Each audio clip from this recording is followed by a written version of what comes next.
Welcome, everyone. I'm Michael David Fox. I'm the director of the Center of Eurasian, Russian, East European Studies here at Georgetown.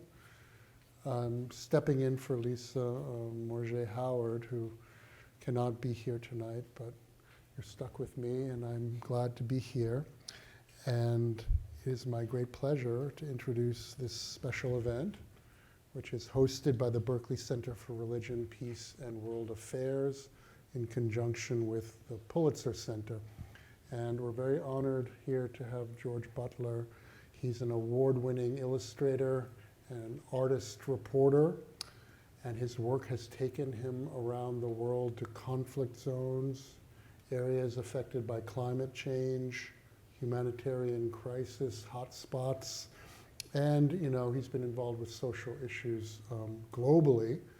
His drawings are done in situ, that is using pen, ink, and watercolor, and he has here an example of his unique ability to capture the human stories behind the global events, and I'll be talking with him, and he'll be showing his images. George's work has been published in the Times of London, Monocle magazine, New York Times, The Guardian, many other outlets. His drawings have also been exhibited at prestigious venues such as the Victoria and Albert Museum, the Imperial War Museum North, Lambeth Palace, and the National Army Museum.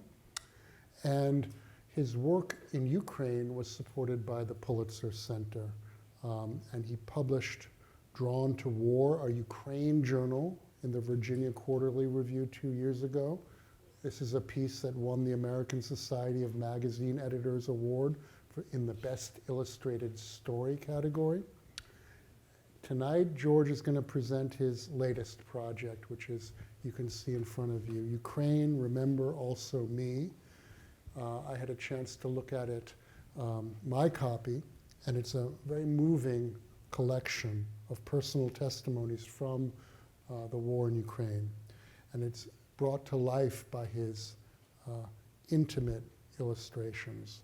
So his work, and we're going to be discussing it, captures not only the devastation of war, but also the resilience and the perseverance and the individual stories of ordinary people caught up in this cataclysm.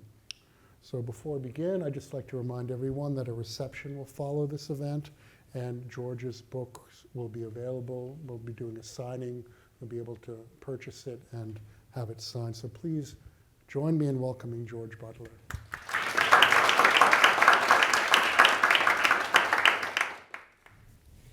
Thanks, Michael. What an intimidating room to be in. I'm just going to talk for 20 minutes, and Jane's got some cards to tell me when to stop, so you won't be kept any longer.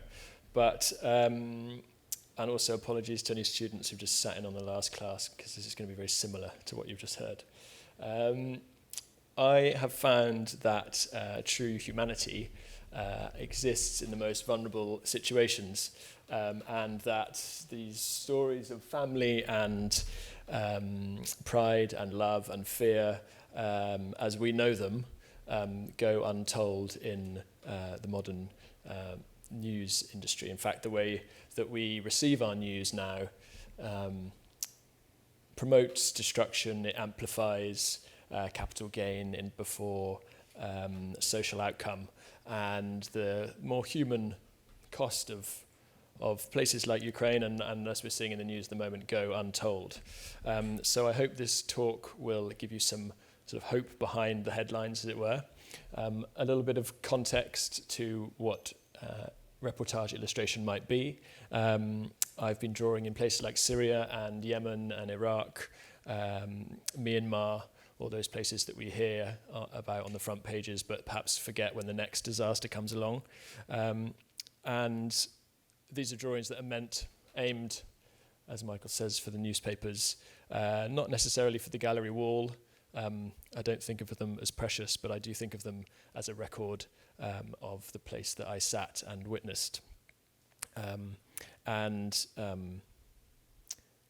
I guess in contrast to some of the photographs and the sort of rolling news headlines that we have They don't polarize, they don't fragment or divide opinion. They are just as I found it. There's a sort of honest account. They're unthreatening. Perhaps you can look at them a little bit longer than a photograph. Perhaps you don't feel so hopeless or helpless when the news comes round of them.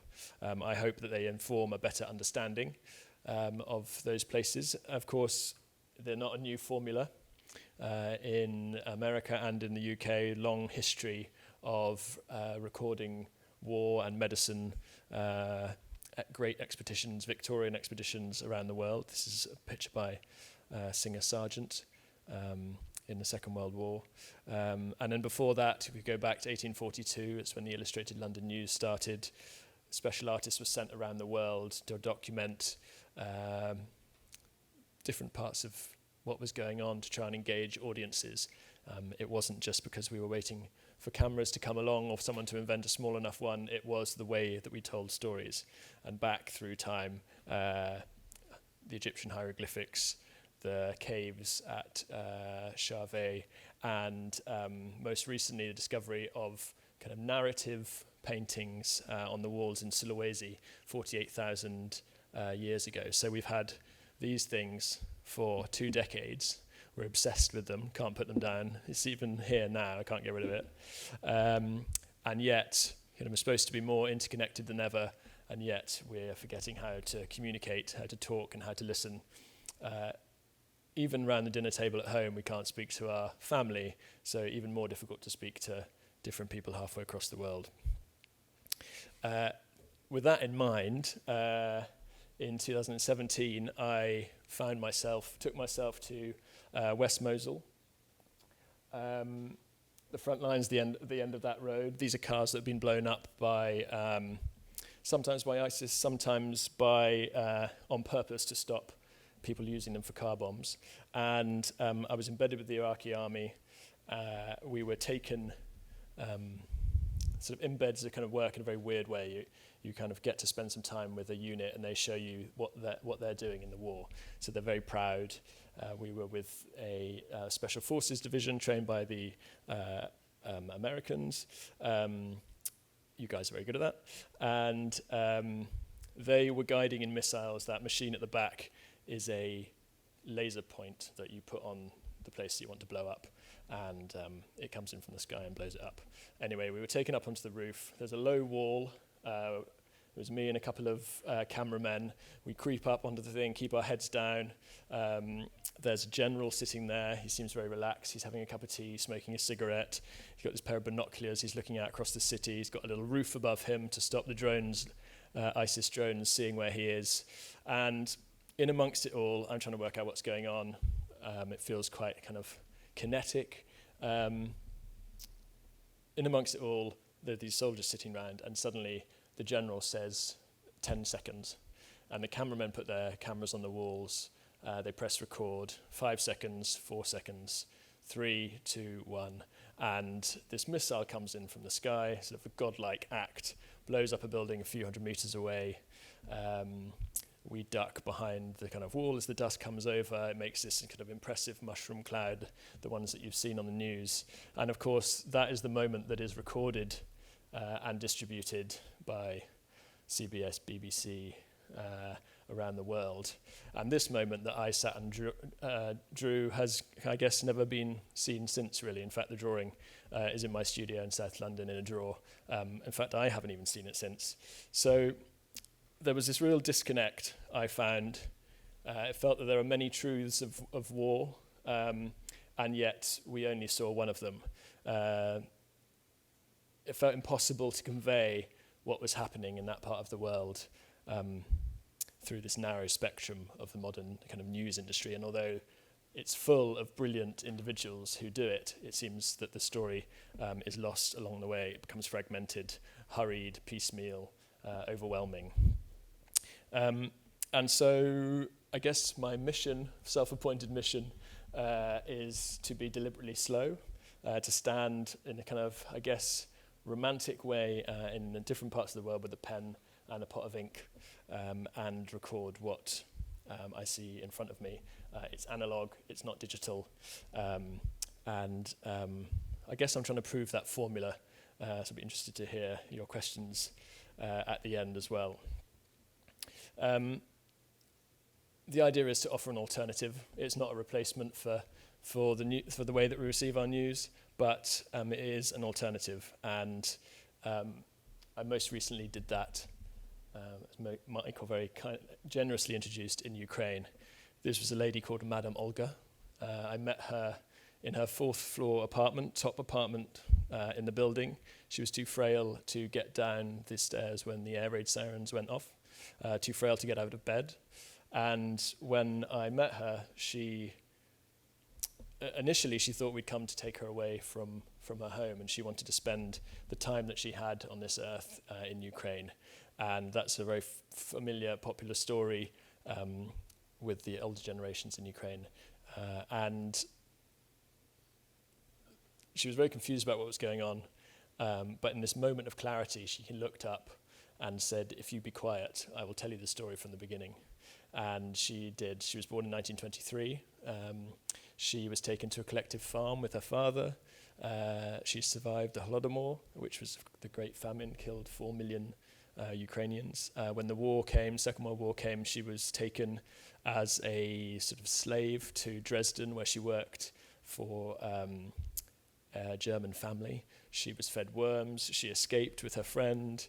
They were caught by the police and taken back. Eventually the war came. She survived the British bombardment of Dresden, which completely destroyed the city. And she walks home with a herd of cows, meets Petro, the Soviet soldier, gets married, has 4 children, lives another 80 years.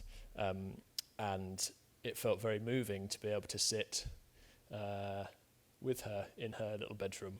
And drawing allowed me, as it were, to spend maybe more time than I would have done had I taken a photograph or been making a bit of film. So there was a kind of intimacy there that I think the story benefited from, and having, I guess, made all the more poignant by the fact that a couple of months later she died of old age a few months before her 100th birthday. And in fact, as far as I know, she's the only person in the book who's not with us any longer. This is the scene in Bucha that you may remember, one of the most kind of photographed scenes by the press at the time. This is the end of March 2022. And it's a kind of moment that we as the press were allowed to take photographs and draw the kind of military situation. So this was these drawings, the kind of context around them are the bits that I guess I went to try and record. In my mind, I thought I'll try and bring these pictures back. But when I got there, it was really the people that captured my attention. This little boy called Vladimir had a bullet in his brain from a friendly fire incident. His mother, Daria, had been killed, and I sat in hospital with him for a few days. He was very actually uninterested in me, interested in his dad's smartphone, Stanislav. But Stanislav and I chatted mostly about how much he loved his wife and the holidays they'd been on. And I guess there's no sort of pretense that these were the beginnings of friendships, but they were connections that I've kept up with, and really that drawing kind of allowed this to happen.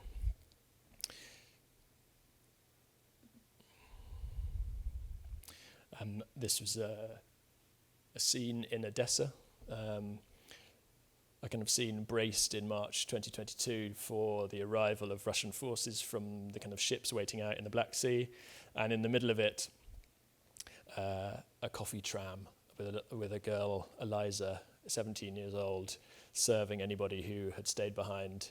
The tank traps being cut from railway line to make the streets impassable. And so on the one hand, which is always the case in war, you have this kind of horrific story that plays out on the news, and on the other you have this very human moment, usually incredibly brave.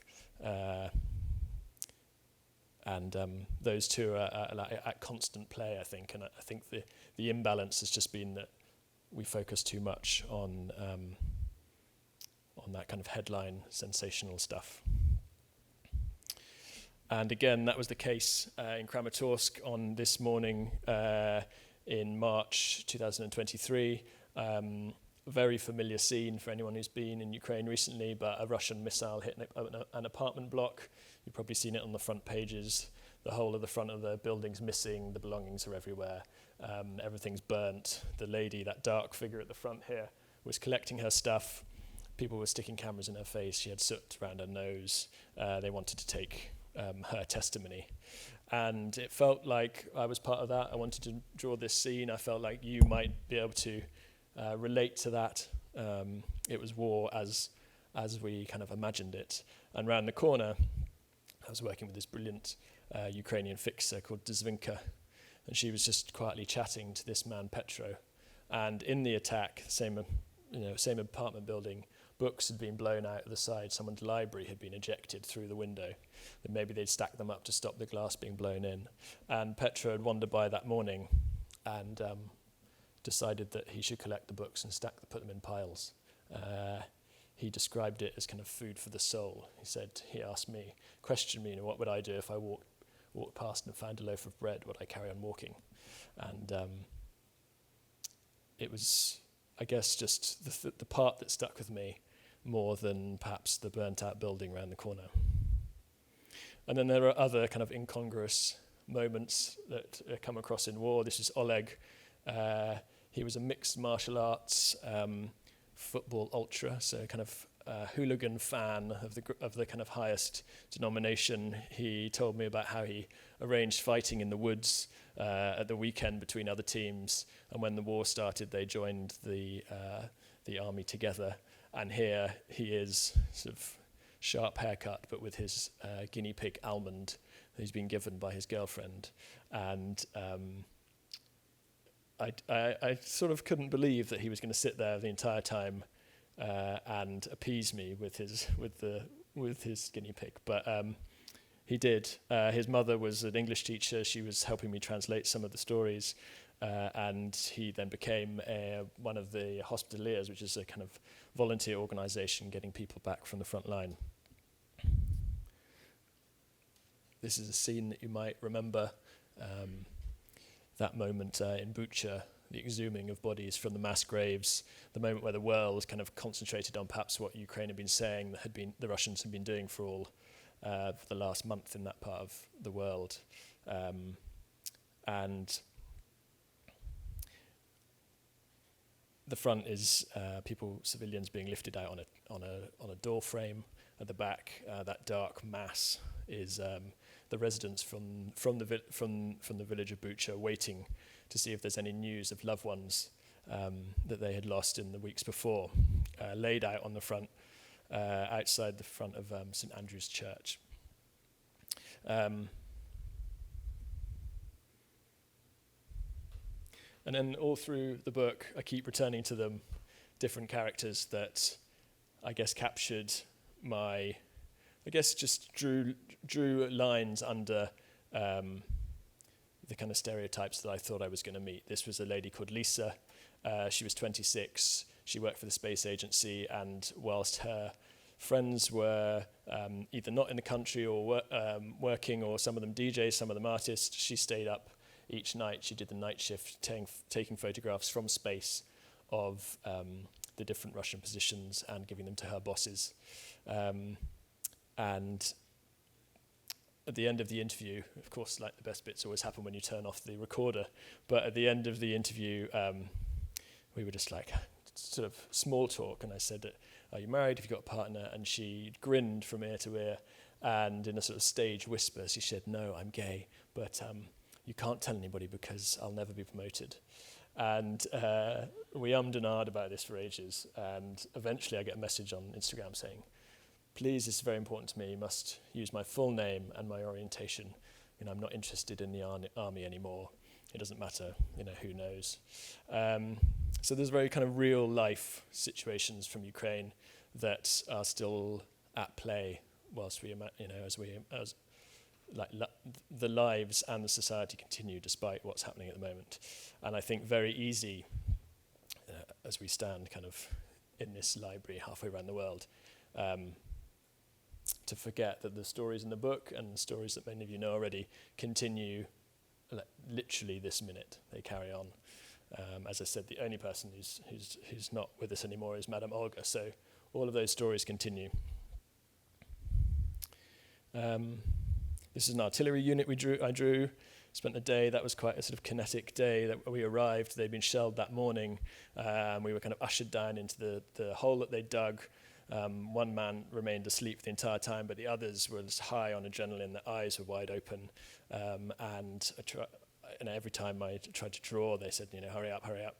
And it was really just an introduction to their lives. Artem, a sweet man, his girlfriend lives in Wales, in England.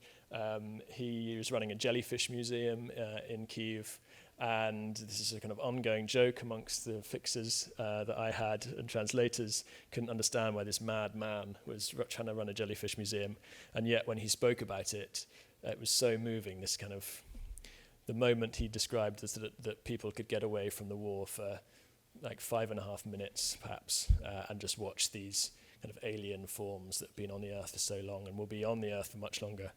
And so the book is full of those moments. This is a routine operation in Ukraine, a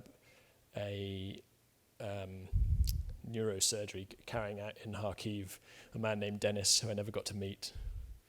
And Sergei, who I met in the same hospital ward. He had a bandage around his head. He was grinning from ear to ear, and I asked him if I could draw him, and he just looked at me and said, "Yes, but I will draw you too." And we arranged a date the next day, and we sat in the hospital ward. Overnight, he'd made me a sketch of a Russian tank running over a Ukrainian girl, and he'd drawn on a shoebox, and then we sat and we drew each other, and we couldn't speak a single word of the same language, but we kind of connected. And every now and again I get this email when Sergei eventually finds a friend with an email account, and he writes me what's happening. And he caused great problems in the book, actually, in the English version. I don't know if it's the same. Because he refused to spell Russia with a capital letter. And so the publishers in the UK were really sort of conflicted by this. How can we publish a book without using a capital letter at the beginning of a sentence? I can't remember if he got his way or not. So, kind of to conclude, these are the truths that you won't always find on the front pages. They are kind of more common human experience as I found it. They're not sensational. I think perhaps the book's greatest fault is that they are ordinary stories that sort of the kind of stories of people who had lives, war delivered on their lives, and reacted to it. They don't want to be known as heroes. They don't really want to be interviewed, but they do because they think it might make a difference. And so the call to action is really, I guess, for you to, well, you don't have to buy the book, but I'd like you to look in the book. And it was designed with the idea that there would be somebody in there that you could think, that could have so easily been me. And in my case, it's all of them. But when you look inside, I think you'll find a story that's very easily relatable to. And I think that's why that the war that continues in Ukraine has sort of struck such a chord with us in the UK and the USA, because these are stories that we remember our grandparents telling. And when I was there, I just thought in every case, God, this could have so easily happened to me. I'm going to leave it there. Conscious of time. And I'm really looking forward to talking to you about this, and I'd like to invite those of you who are standing, there's plenty of seats left in the front here. Ordinary people in extraordinary times, that's a very universal topic, but also one very particular, rooted into the place that you visit. Yeah. I'm interested actually in how you first developed this approach, because it's a unique approach combining art and reportage. And if you could think back to how you got involved, we'd be very interested in hearing what your original motivations were and how it evolved and how you developed this method that cohered. Sounds like a sort of therapy session question. Yeah. I think that I admired people like Ronald Searle and Paul Hogarth and there's an American called Francis Buchanan who spent time in those parts of the world over the last 100 years. I think all of them dead now, recording some stuff in Vietnam, some stuff in Bosnia. And I was just kind of in awe of those stories. And although we weren't really taught at university, it was the thing that I just did. I spent a lot of time just sitting on the street and drawing, and soon learned that the interaction, in fact, was more important than perhaps the kind of the outcome. But the first instance was in Afghanistan. I was still at university. My uncle was in the army, and I went to Afghanistan as a kind of guest of the British Army. And I guess I thought that I should be like diving around on the front line. If I'd had a camera, perhaps I would have been in kind of my heroes, people like Don McCullen, who had done that before. But I had a pen and a piece of paper, and so I had to be slow, and nobody was really taking me seriously. So I just sat in the bases and I drew drawings of like young men and women waiting to go to war. That kind of real jarhead story. 95%, 98% of the time cleaning guns and eating food in the American canteen in Kandahar, and which was the best food. And that's how it began. I drew this one picture, I still remember it, of a signpost in Lashkargah. This is in Helmand province in the base. And everybody who'd been through there from different forces, Estonia, America, had written a sign, and it said on it, 5,000 kilometers pointed that way to the UK, or 10,000 kilometers to Chicago. And it was just this sort of symbol of how far away from home in this kind of foreign war that we didn't necessarily believe in, and we wondered how it would end. And I realized that I think drawing could tell a different version of events. So drawing got you behind the headlines and, into scenes that are not normally depicted in, let's say, war photography. But so when you were just drawing on the street there, because it's also the process of interaction that seems key in all of them. So by drawing, you sort of make people feel more at home, and then they tell their stories. Did that already happen to you when you were just drawing on the street? Is that how the kernel of it came about? Yeah, it happens all the time. I think you just creep up on, I don't creep up on people, but you creep up on people just by sort of hiding in plain sight. I guess on the streets in London, I spent a lot of time drawing some of the rough sleepers, and then it just begins these extraordinary conversations. When I walked into Syria in 2013, we went round and round and round and round on a motorbike looking at every single explosion in the town. And then at the end of the day, the guy was bored and he took me to see his friends in the prison. And I sat and drew through the prison gates, these guys that were inside. And I remember one of them being incredibly, he seemed to me to be incredibly sort of cross about me drawing him. And he just lay there looking up at me the entire time. And when I'd finally taken too long to draw him, he says in Arabic to someone, is it okay if I move? Has he finished? And my, obviously, sort of misconception was that this sort of cross Syrian man who's in prison, he must have done something awful. But in fact, he was posing for me all along. And I guess that's the window of opportunity that you get just by sitting, being quiet and listening.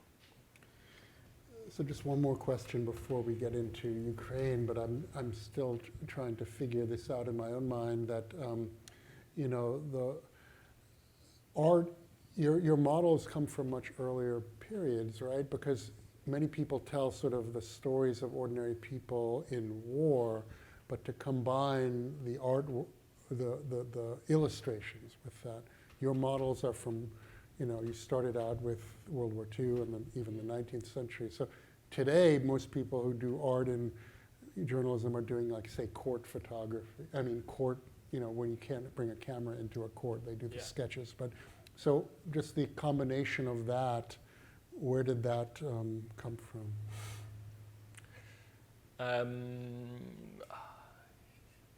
It just happens to be the only thing that I'm good at.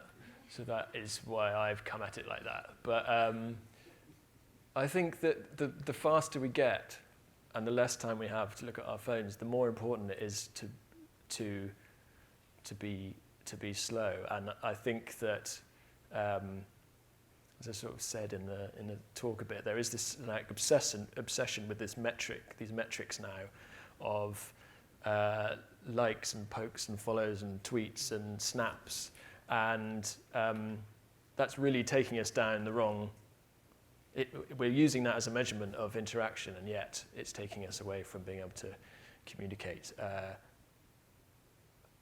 I guess that's what they were inadvertently doing in the 1850s, although it was often used as propaganda, and it's not to say that they are more truthful. These are not necessarily things that are more truthful.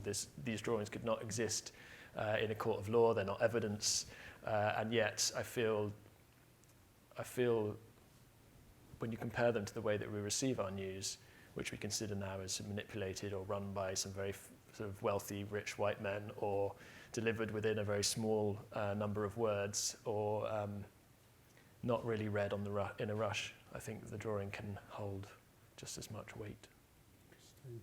So how do you plan these trips? I mean, did you decide to go to, you went to the Middle East quite a bit, but I mean, how did the Ukraine trip come about? Did you have support in advance? Did you arrange it? How did you plan where to go? I'm, interested also, well, we'll start with the more general about, because you've been to many places, right? So.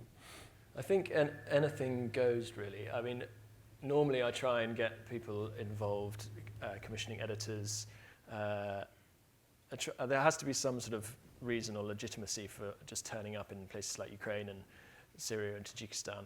But inevitably what happens is that the editors say, yeah, maybe when you get back, send it in. As it happened, Ukraine was a kind of example of it working. I spoke to the Pulitzer Center, who are here and have supported me before. They said that if I get it published, they would give me some money.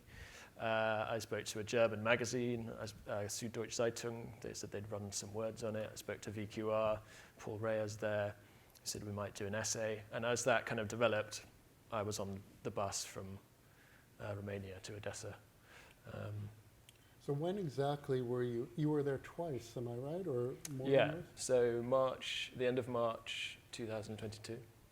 So just as the full-scale invasion, I was like 3 weeks behind the kind of, I guess, the real press.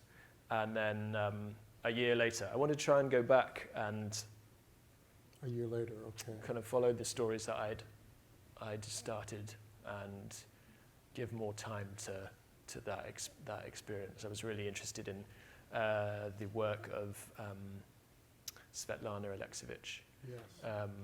Who just spent hours and hours recording the voices of mothers whose sons had gone to war, and so that kind of dialogue was the bit that interested me.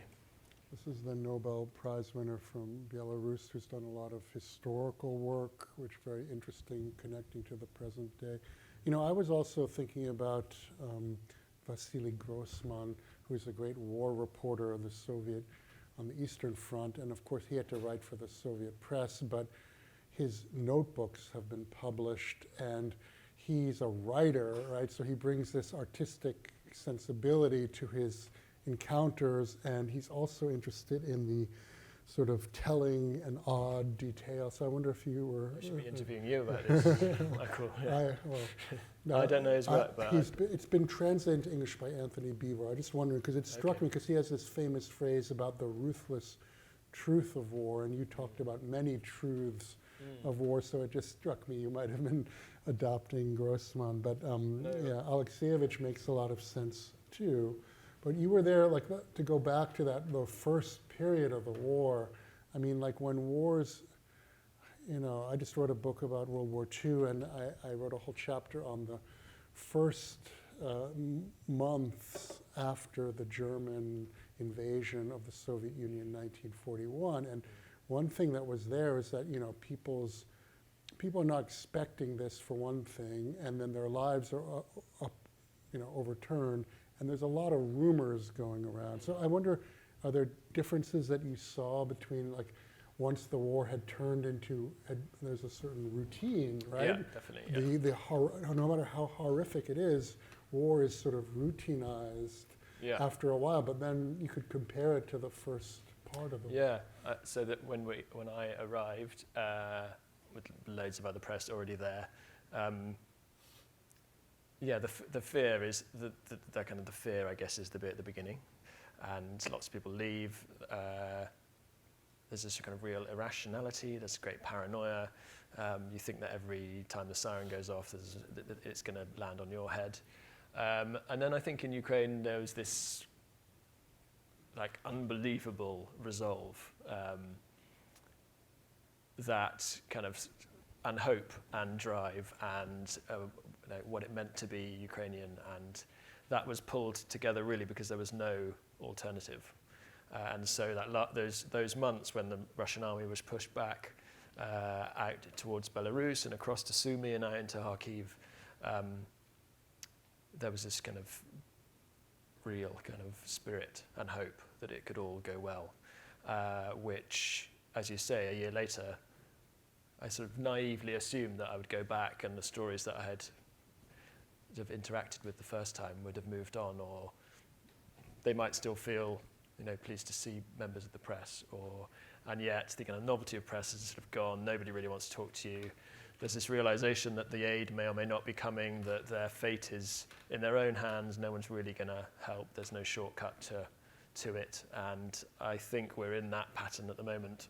Obviously, Zelensky's been here last week trying to sort of break that, this sort of this sort of push back into the Russian state and take some land back, has also been to try and disrupt that stalemate. But if winter comes and the course of least resistance is that the fighting will get slower, the artillery will increase, and then it's just a great churn that you know so much about the Second World War, but suddenly it's 3 years, not 1, or 12 years, depending how you look at it. But that first period, the whole world was expecting, including, people with security clearances and, all sorts of technical information about military and security matters. They were all predicting that Russia would just overrun Ukraine, and part of that original attitude was, in a way, what made Ukraine surprise the world. So I wonder how we'll look back on that. I mean, like unbelievable bravery. The Russian army just sort of underestimating everything about what they were trying to do. I guess you'll be writing about it in.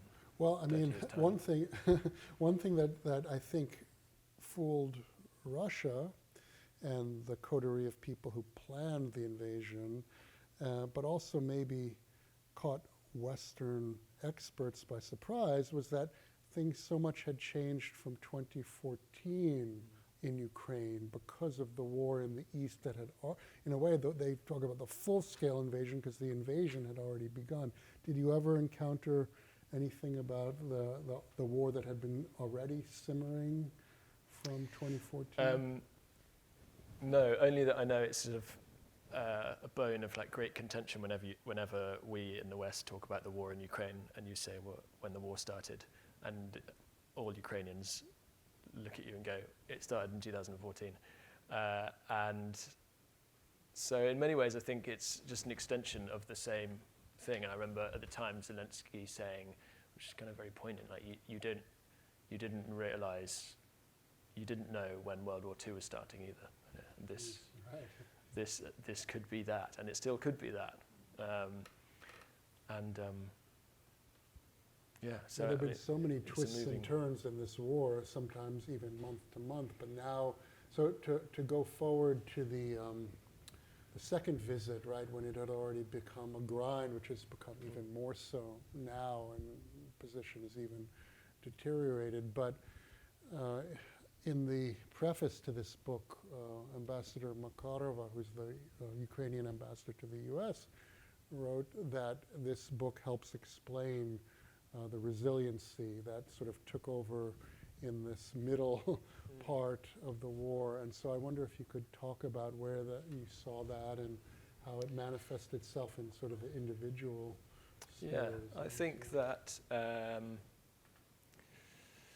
lot of the time that I was collecting these stories, I found there was a sort of real balance between talking to the people that want to be spoken to, so kind of the lad holding a gun who wants his photo taken and wants to tell you what's happened that morning, and then the kind of quiet stories like the doctor in Izum who I drew, who actually, when I sat outside his surgery and slightly assumed that I'd be let in to interview him, he made me sit in line with all his patients, and only once had they all been served was I allowed into his to interview him, and that gave you a real sense of the priorities. And I think, he'd been living underground for 9 months, working. His house had been bombed. He found it very funny that he'd been working so hard that he wasn't in his house when it blew up.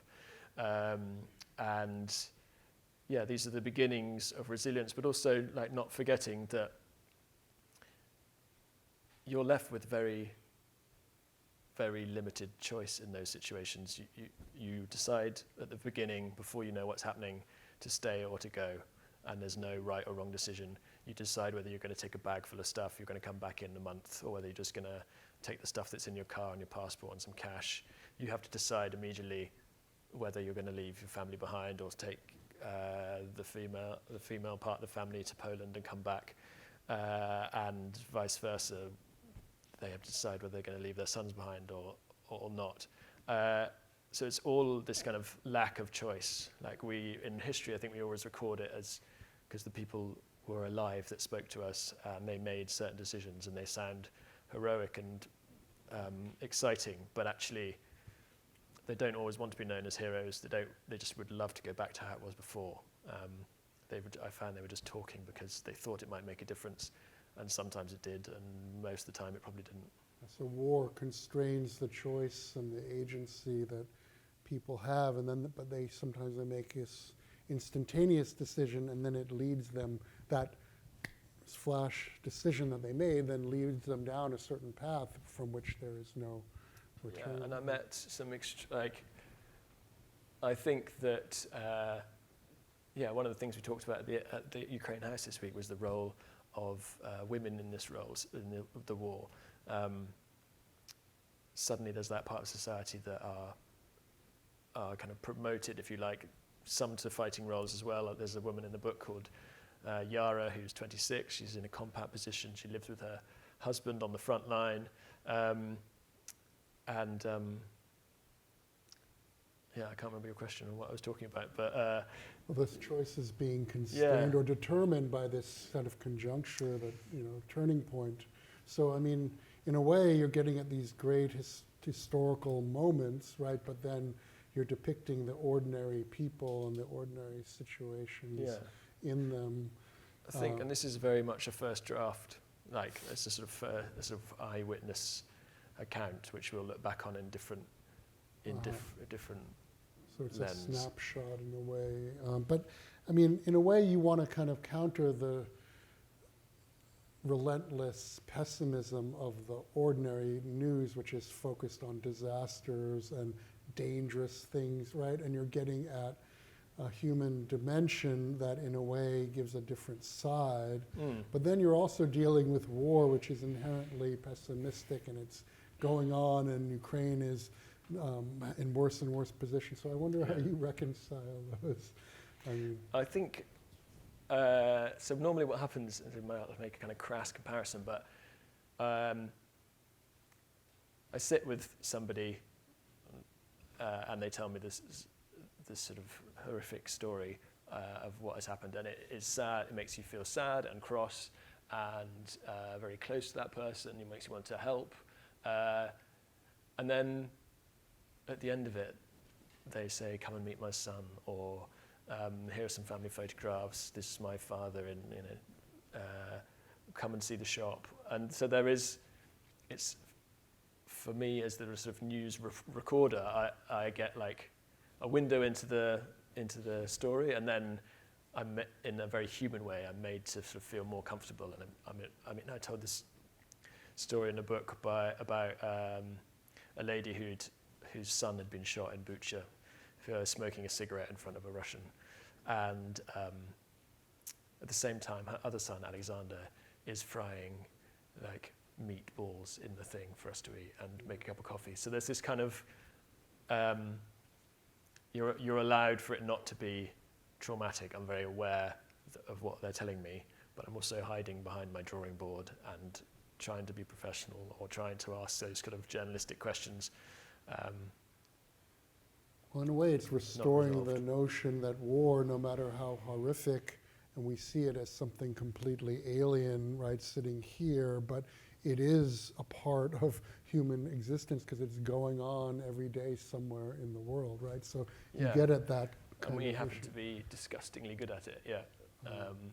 So, yeah. I wonder if I could just turn to the artwork a little bit, because I noticed that the use of like the blank space is so important to you, and I just wonder if you have thoughts on, because many of this is a portrait here, but you have many drawings where you have something linear going on, and then it's all blank space around it, and I just thought it would be an interesting thing for you to talk about. Yeah. In one instance, it comes from a kind of my kind of artistic fear of mucking up the picture. So I get to a position where I think I can't go on without ruining this, so I leave it. And then in the other sense, the kind of economy of line and fluidity that we're looking for in like language or poetry or music, the space between the notes is the same. It gives you, the viewer, room to imagine what might have happened. You can superimpose the stuff that you know about Ukraine on top of those images, and so it becomes more involved and kind of I knew there was space. a theory behind it. There's I a great suspected theory. there was. No, but it's very work? dramatic also, because it makes what's on the page stand out so much more. Editor designers like it because they can fit text all around in every single gap. I see. Or you always have a fight about that. Let's talk about the title of the book. I have a couple more questions, and we're going to open it up to the audience. But it's a beautiful title, and just tell us where it comes from. It is. Did you recognize it? It's Shevchenko, yeah. It is the last line of a poem, which is in the front of the book, which the museum in Toronto allowed us to use. It's a poem called My Testament, and it was written in 1845. And I won't read it all, but I'll read the last paragraph, because otherwise it seems a bit out of context. But it just says, "O bury me, then rise ye up, and break your heavy chains, the water with the tyrant's blood, the freedom you have gained. And in the great new family, the family of the free, with softly spoken, kindly word, remember also me." And it just, it was 200 years ago, but it just, when I read it, it felt so contemporary and relevant to what was happening at that time. That's interesting, because I looked it up in Ukrainian, and it came up that same museum in Toronto with 3 different translations. Yeah. And the one you picked was definitely the best. Yeah. The other 2 were trying to keep the rhyme in English, but then they sort of lost, but in Ukrainian it rhymes. But so Shevchenko was the sort of poet of the Ukrainian national movement, and it's all about him, his testament is up of it being buried in Ukraine.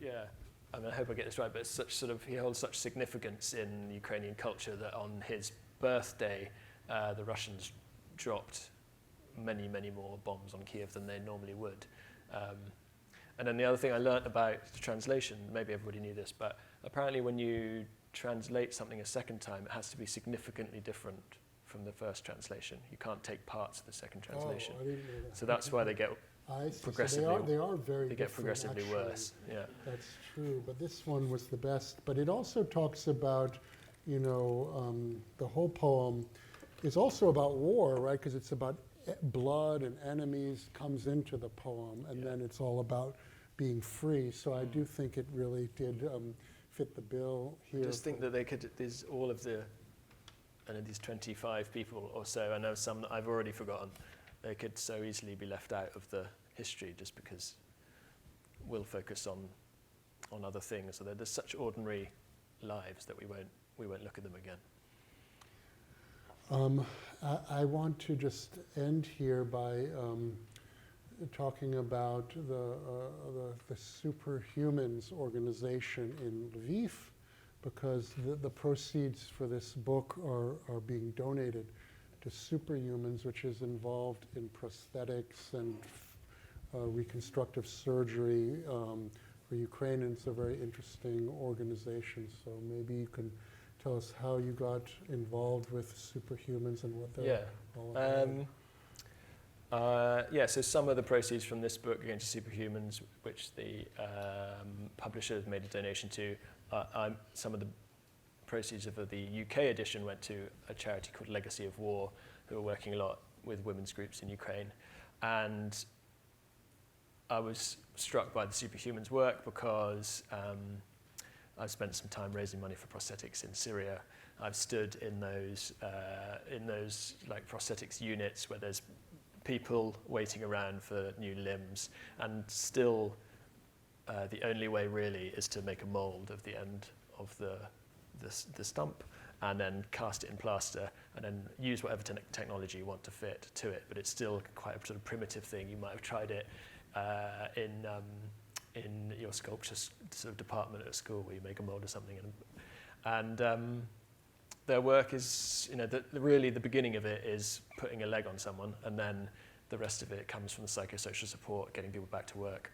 And that's what they're trying to do. They built this unbelievable centre in about 5.5 months in Lviv. Yeah, it really seemed incredible. I happened to be at George's event at the Crane House before I knew I was going to come here, and they showed a little video, and it's like this ultra-modern facility. But they also seem to be doing all sorts of rehabilitative work with psychology and sort of getting people back on track. But they had this ultra-modern facility that was expanding and really put online in an incredibly short amount of time. Also, I think it's a I guess the call to action for, maybe we're preaching to the choir because you're all here, but like I think the thing from the other night was that it's down to us to talk about it out loud and to spread the word. Feels very easy or like helpless to ask, what are we actually going to do about it, or how are we going to do it, or how are we going to promote this tragedy above the next one in the Middle East. So really what they said the other night was it's up to you, it's up to me to talk about it. It was a reminder, yes, that there's going to be years and years, decades of reconstruction, and not just in the country, but of the lives of the people that you've been writing about. So. Yeah. Thank you so much, and I'm going to open it up to questions at this point. Don't be shy and just identify yourself, and welcome all comments or questions. Hi. Yeah, are we going to do, yes, we are going to do microphones. Anne Pierce, of all the people you've met and stories you've told, is there anyone that really sticks with you who just opened up the most and revealed the most and maybe was the most surprising in telling their story? There was another old lady in Syria called Mama Nazak, and I interviewed her in Turkey. She had fled in 2013, this was, and she was a geography teacher in the university in Damascus. She had been hung by her hands because she refused to join the Ba'ath Party. And then she tried to keep her 3 sons out of politics, but the more the war went on, the more that pull to fight for what they knew to be right sort of dragged them into it. And I suddenly realized halfway through that I was the same age as her sons. One had been killed, one had been shot in the back trying to save the other one, and one had lost the use of his arm. And the story was, I just couldn't imagine how how much sort of trauma one person could carry, and yet this kind of grandmotherly matriarchal figure just sort of sat in front of me. And then at the end of it, we just sort of stood up. I tried to draw her. She stood up, and we hugged, which is a very kind of unusual thing in that part of the world to happen. And I guess like Madame Olga, it kind of sort of sticks with you forever, that sort of thing. Other questions? So I'm glad that you mentioned Afghanistan. I am from Afghanistan, and I know how difficult it has been for war journalism in Afghanistan. Many journalists have been killed. How did you feel about it? Did you feel different than journalists being there? Did you feel safe, threatened? In How was it? Afghanistan? Yeah, I mean, normally, many more local journalists, and in a way, the kind of foreignness protected some of those journalists, so that it was the local people that got, certainly more recently, have been under more pressure. Since, well, over the last 2 years, it's felt strange. I felt it was kind of strangely secure for foreign journalists to be there. That isn't to say that the situation was any better for people living there. So really, I guess I always think about the local journalists there. I drew in a hospital there in 2020, and it was this kind of, I was in the A&E department, and there was this sort of roll, what's it called, a kind of roll call of all the things that were happening in Afghanistan, and still happening. So some of them, some fighting, some people come through the door because of explosions, some domestic violence, some like interfamily stuff, and it was just sort of painted a picture of the kind of the kind of continued difficulties that face Afghan society, and now with the Taliban back in power, which have just been amplified, and it's just kind of impossibly sad, I think, to try and work out what the way forward in Afghanistan. And I feel like we've kind of let them down in that sense. Let me just jump in here to ask if something really strikes out about the different places. Like, what is there something about Ukraine that's really struck you as different from all the places before? Because I mean, it's both war as universal, but also the place as particular, right? So,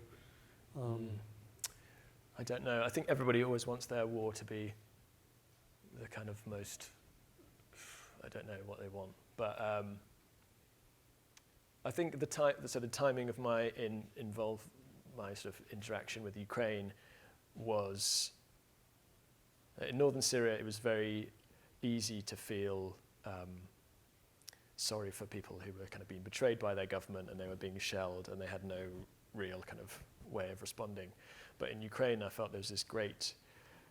I don't feel sorry for the Ukrainians in the sense that they're so capable of looking after themselves, and they do it better than we do anyway. And so, in a way, I felt sort of inspired by the way that they were reacting, which in places like Yemen and Afghanistan, sometimes it felt more difficult to. You felt there was a great sort of injustice. yeah, I understand what you're saying. That's That make any interesting. sense There's a at all? question Not really. right here. Yes, please. So you also cover environmental things.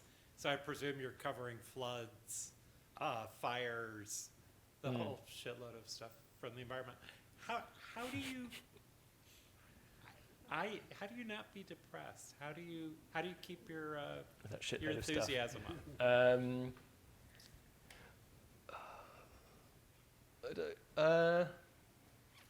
I don't know. I think it's the people that give. I think it's just a sort of great hope, and despite all the situations that kind of shines through, and even though the book is about a particularly sad period, and I want the reaction to be I want you to feel like you should react when you read it.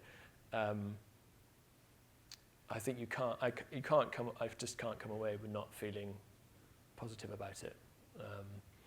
And there's I don't know. I mean, I don't feel traumatized by it, even though the stories are typically incredibly sad. I feel more encouraged by, and that's the kind of part of the book that I think the message of the book should carry forward.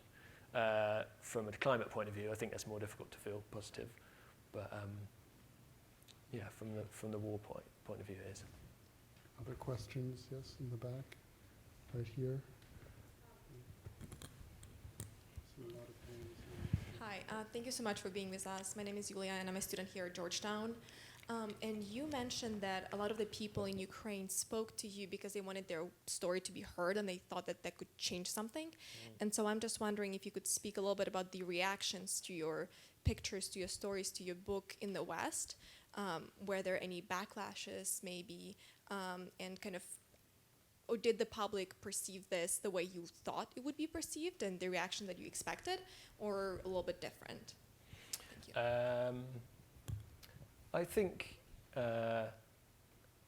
it's been received how I imagined, which is positively. I guess my criticism of like the process myself is that I will always kind of draw in favor of the person sitting in front of me. So from a kind of strictly journalistic point of view, the book is yellow and blue, and it tells the stories as they were told to me, and they were checked and fact checked, and but still it is still one side of events. So I'm conscious of that. But no, I think it's well received. Like I always get nervous when there are Ukrainians in the audience, because the point is not to. I guess I'm not trying to know more about it. I know that we should be telling stories through lived experience and by the people who live there, but there is a value to objectivity, and I just drew it as I saw it, and I only needed to know a little bit more about it than the audience back at home for it to be a kind of worthy record. So that is kind of how I approached it, and I'll be interested to see what you think. You mentioned audience. Do you have an intended audience when you do this, or do you just want to reach as broad a public as possible? I don't know. I think there is an intended audience. I think I imagine people in the UK and what they've been reading and whether they might have an understanding of it. But I'm kind of loath to go down the route of trying to get it I think to measure art with as many kind of clicks and likes as possible is the wrong way. I'd like meaningful interaction with the book in the same way as it was created. But maybe I should just sell out and just get a TikTok account. I think that would defeat the purpose. I see a number of hands here. Please, here on the left.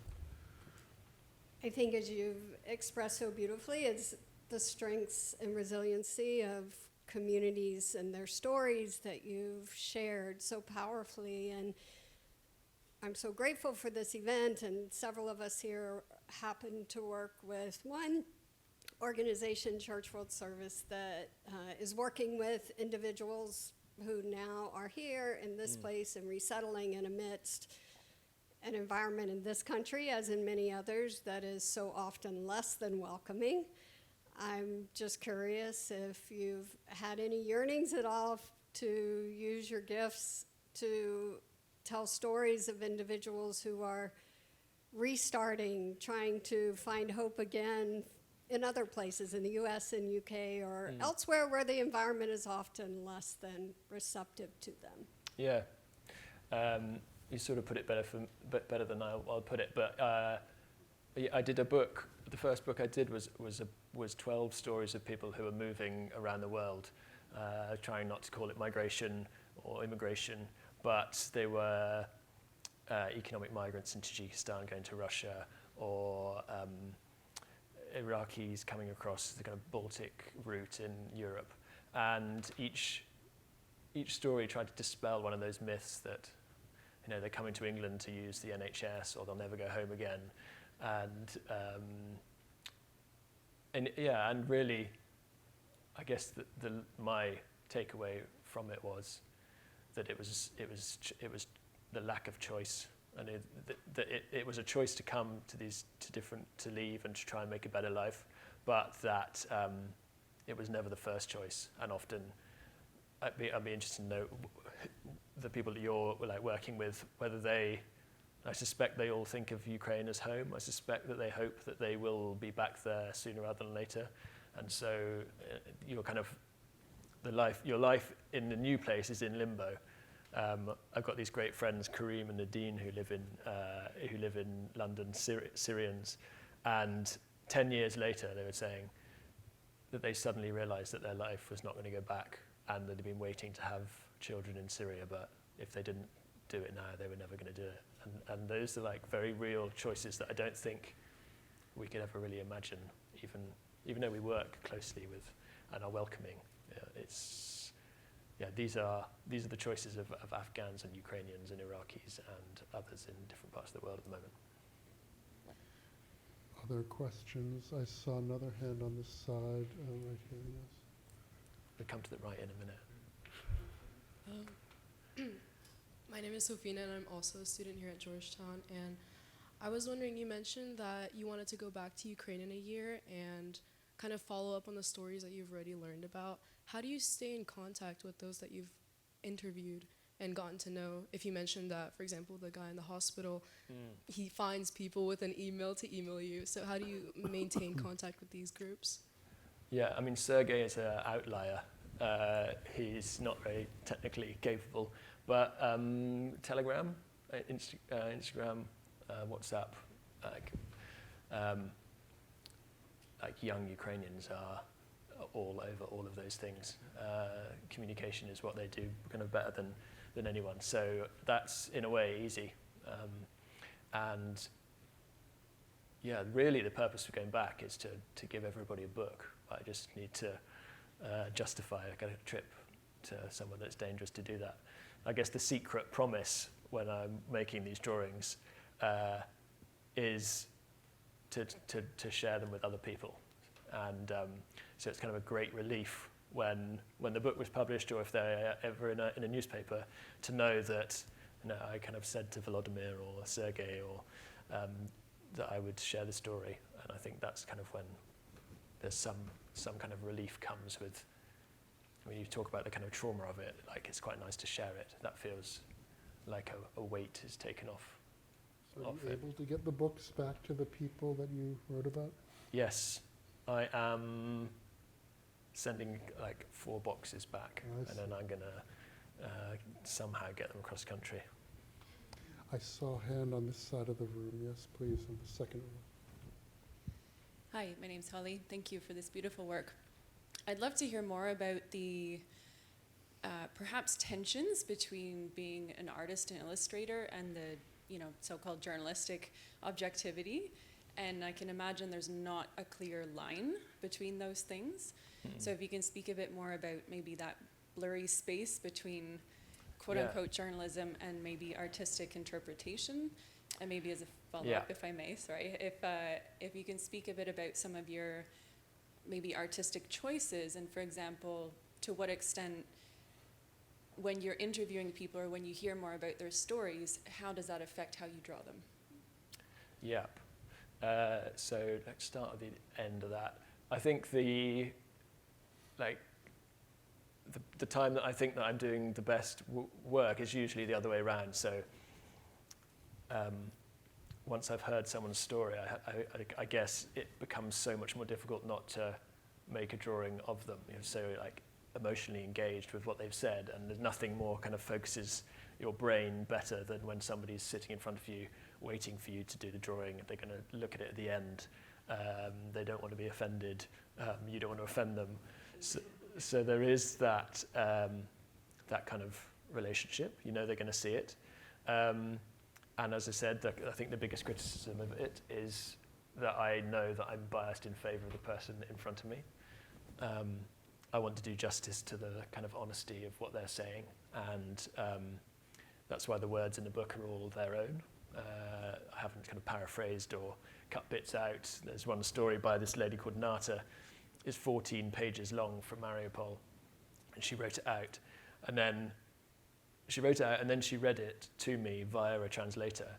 And about 45 minutes in, when it was getting incredibly moving, and also incredibly difficult for her to talk about, I just sort of gently suggested, would you like not to read it, because we've got a copy? And she looked at me as if I'd kind of mortally offended her, and she said, I'm going to read every single word, just so that you know what has happened, and I know that you know. And so yeah, it's all very well sort of saying, well, can I just fact check that, and I'm going to get a second opinion, but actually, when you're sitting face to face with someone, the creative part, the kind of artistic human part, has been the bit that has won out for me, again, I guess for or against me. Yeah, so I guess we'll see, like, in a few years' time if it stands up. But I feel kind of moved to have written it down and shared it. Is there another part of the question? That sort of blurred space between journalistic Yeah. Well, unsurprisingly, none of the journalists that I travel with ever feel any threat at all that I'm with them, because I'm not taking their stories, I'm not taking their photographs, I'm not taking a space in newspapers, so I kind of get this kind of view of their world. I just think it's good to have both. I think we need the poems, the Second World War. I think we need the paintings on the side of tents in Syria done by kids. I think any way of recording these is important, and that's the kind of value, I guess. Thank you. I saw another hand here. Yes, please. Thank you. My name is Maya, and I'm a student at the university. Thank you so much for being here today. I wanted to ask you a little bit more about the methods with which you create your pictures. You mentioned being deliberately slow, taking snapshots of time in climates that are most definitely very, very turbulent. I guess I just want to know, what do you hope to be the most enduring part of your pictures? That's a good question. I think the story that's attached to them, that's become much more part of my work. I think as a younger man, I thought that the point of it was to try and make the most accurate picture possible in sort of painstakingly slow pen and ink drawings, copying down everything in front of me. But as I kind of spend more time in these places, I realize that actually it's important to have something that looks good so that people look at it, but in fact the words will be the bit that people remember, and the story, and getting to share the story. So I think that balance, is perhaps talks to your question about the kind of line between creativity and kind of journalism as we defined it, and it's somewhere in the middle. Other questions? Well, just one last one from me, since it's related to this last point, but I noticed, for example, that you have some very old people and some very young people, and I wonder if that's deliberate, and if this is kind of the testimonies, right? It's in a way the first draft of an oral history of ordinary people in the war, right? If that's part of the point, then do you select the people in any way, or is it just sort of as you're going along? Or did you have a greater pool that you selected these stories from? How does it work that way? Yep, I had a greater pool, and I had a much better plan. And the idea was, which sort of worked mainly because of Madame Olga, was to start with the 100-year-olds and tell their story. So you got a sense of the history of Ukraine from its independence up to kind of the end of the Soviet Union and on, and then that would give context for what's happening at the moment. So at the beginning of the book is Madame Olga, and then it goes to Yuri, who lived a sort of typical Soviet life, working in a factory, living in Mariupol, was eventually dragged out of the building by his neighbor. and then it ends with this little boy and his dog in Kupiansk. He's a 4-year-old. It's the same time where they were considering forcibly taking children away from, one of these ideas that they might remove Ukrainian children from the frontline areas, which didn't happen in the end. So yeah, I guess it's a sense of history and a sense of sort of time passing, and it is cyclical, and also this Ilya, this 4-year-old boy, he's probably going to live till he's 110, and I guess the question is, will he witness the same things as Madame Olga did? Is there anything we can do to change that? That it kind of leaves you hanging on that moment. If there are no more questions, I will ask George to sign my copy first. I ask you to come to the book signing, buy the book, come to the reception, and please join me in thanking George Butler.